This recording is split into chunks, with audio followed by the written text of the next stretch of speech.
I believers, para sa aking round and round na upside down challenge, eto ha. Kakayanin ko ba na mailipat itong mga holen na to dito sa bowl na to gamit itong baso na nakabaliktad? So ang challenge dito, dapat makalipat ako at least mga 3 holen sa loob ng 30 seconds. So game, 2, 3, go!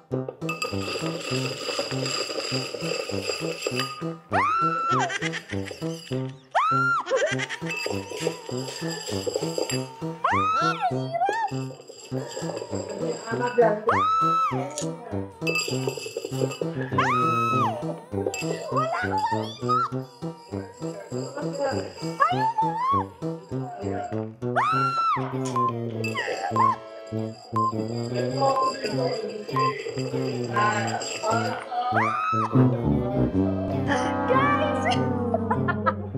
Failed! I failed! Oh my gosh!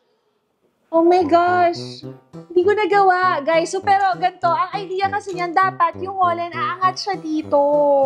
Pero, unfortunately, hindi ko nagawa. Pero, yun nga, ang mangyayari dito, kapag naangat yung holen dito, ang tawag doon, centripetal force. So, yun ang magiging way natin. Yun ang tutulong sa atin para mailipat yung holen dito sa bowl.